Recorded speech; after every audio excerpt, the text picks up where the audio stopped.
চিল্কায় সকাল। বুদ্ধদেব বসু। কি ভালো আমার লাগলো আজ এই সকালবেলায়।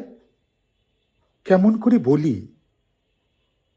কি নির্মল নীল এই আকাশ, কি অসহ্য সুন্দর।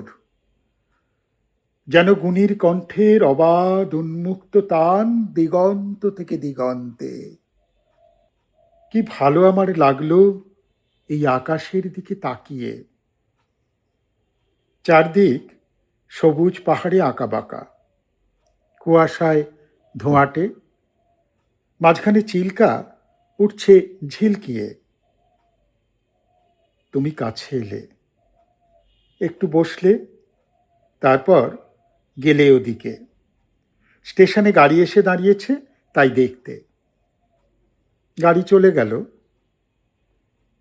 কি ভালো তোমাকে বাসি, কেমন করে বলি। আকাশে সূর্যের বন্যা তাকানো যায় না।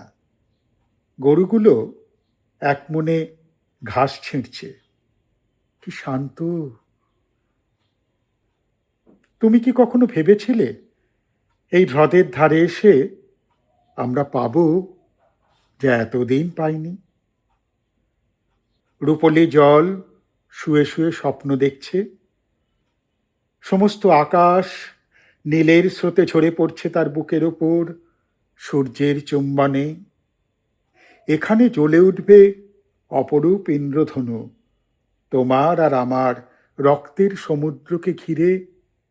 কখনো কি ভেবেছিলে? কাল চিল্কায় নৌকোয় যেতে যেতে আমরা দেখেছিলাম দুটো প্রজাপতি কত দূর থেকে উড়ে আসছে জলের ওপর দিয়ে। কি দুঃসাহস! তুমি হেসেছিলে, আর আমার কি ভালো লেগেছিল তোমার সেই উজ্জ্বল অপরূপ মুখ। দেখো দেখো, কেমন নীল এই আকাশ, আর তোমার চোখে কাঁপছে কত আকাশ, কত মৃত্যু, কত নতুন জন্ম। কেমন করে বলি, কেমন করে বলি, কেমন করে বলি।